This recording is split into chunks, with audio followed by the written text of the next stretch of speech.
Los terroristas se hicieron llamadas telefónicas. Esas llamadas han sido analizadas.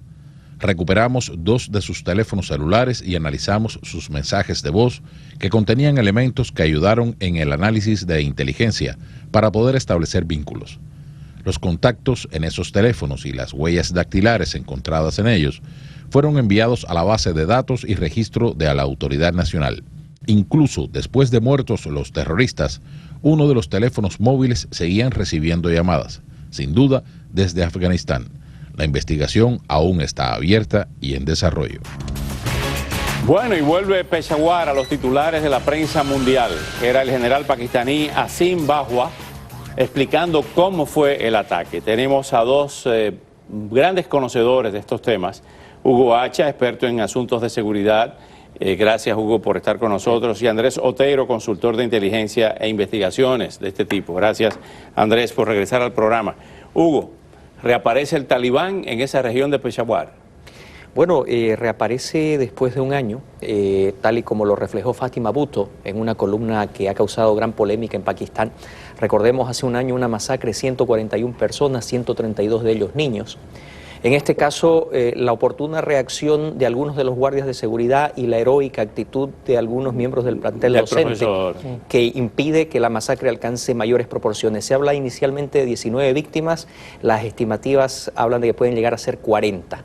Aún así es una cifra horrorosa. Definitivamente el talibán pakistaní, disgustado por las operaciones que se han lanzado contra sus hermanos en territorio afgano, ha decidido tomar esta represalia y marca nuevamente una actualidad que se extiende desde las columnas de Hércules hasta los contrafuertes de las serranías y cordilleras afganas. El terrorismo es un fenómeno global y afecta a todos. Hay una información fechada en Dubái de hace algunas horas que dice que los talibanes pakistaníes están emitiendo comunicados contradictorios sobre la autoría de este ataque. Sí, y se vio desde la mañana, sí hay divisiones, y eso es lo que la gente tiene que entender, que muchas de estas células terroristas casi que actúan independientemente. Entonces ese concepto de que hay un centralismo terrorista no hay. Es más, el talibán pakistaní, aunque tiene similitudes con ISIS y con los talibanes de Afganistán, al final del día tiene sus propios objetivos, y esa es la dificultad, que esta gente está controlando y está generando células, y hoy en día, así como cualquier persona con un celular es un periodista, hoy en día cualquier loco con un arma es un terrorista. Ahora bien, se hablaba de que el talibán, inclusive tanto el presidente George W. Bush como el presidente Obama, había insinuado en algún momento que el talibán estaba controlado. Sin embargo, vemos que como dirían los italianos, este resurgimiento en esa zona. Lo que trajo ISIS a la mesa fue el redescubrimiento de las capacidades de la desconcentración. Al-Qaeda, la red, literalmente, porque es lo que significa, de alguna forma centralizaba el control y las operaciones. Era lo que había logrado Bin Laden a través de su organización. Lo que dice mi colega es estrictamente cierto. Hoy día el talibán afgano está buscando una transición de orden político. Quiere participar en la construcción de un nuevo escenario de poder en Afganistán. El talibán pakistaní enfrenta un escenario más complejo. Enfrenta un ejército hostil. El ejército pakistaní es en Pakistán un estado dentro del estado y debe hacer estas demostraciones de fuerza. Pero vuelvo a reiterarlo, Occidente parece ignorar lo que está sucediendo. La reacción de Bhutto, la opinión del presidente El Sisi en Egipto, lo que sucede en la parte entre África y Siria, donde ISIS continúa en un proceso de destrucción cultural. Hoy día demolieron el monasterio cristiano más antiguo de Irak y uno de los más antiguos de la civilización, el monasterio de San Elías. En este proceso, en esta guerra, en este choque de civilización y de culturas, definitivamente el terrorismo, vuelvo a insistir, está demostrando una capacidad de acción global y de afectar realidades, desde Pakistán hasta los Estados Unidos. Y justamente el Estado Islámico, a través de una publicación, ha confirmado la muerte de John el Yihadista en un bombardeo del ejército de Estados Unidos, el famoso decapitador. Ahí sí lo vemos a John.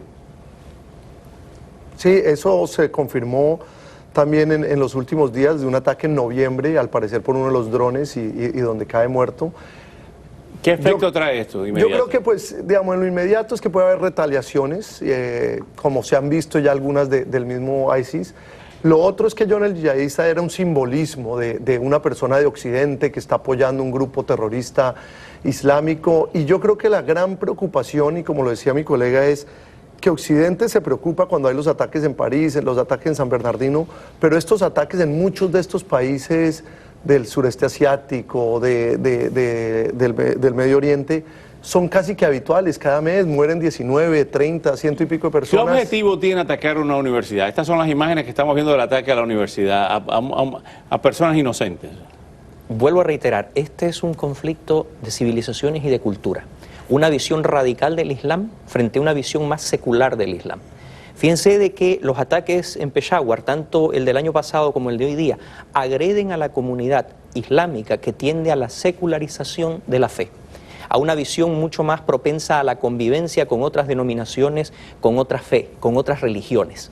Sin embargo, la visión de ISIS, la visión del talibán pakistaní, encuentra en eso un anatema y decide que hay que aniquilarla. Esta visión, este concepto de guerra cultural, no lo veíamos desde que la Alemania nacionalsocialista intentó imponer una nueva visión de la historia y de la realidad sociocultural. El no comprenderlo, el que, tal y como hemos reiterado ambos en este panel, apreciado Oscar, de que Occidente se niegue a calificar esto como el conflicto cultural que es, va a continuar haciendo que la situación se agrave. ¿Cómo quedan colocados gobiernos como el de Irán, que acaba de firmar un acuerdo con Occidente? ¿Cómo queda la familia real saudí? ¿Cómo quedan las monarquías suníes? Lo que queda claro es que también en esta composición del naipe, los que hoy un día son aliados al otro día son enemigos, y esto se ha visto continuamente en el Medio Oriente. Cuando uno oye la campaña presidencial en Estados Unidos, donde hablan de hay que armar a algunas de estas tribus para combatir al enemigo de hoy, seguramente se va a hacer el enemigo del mañana.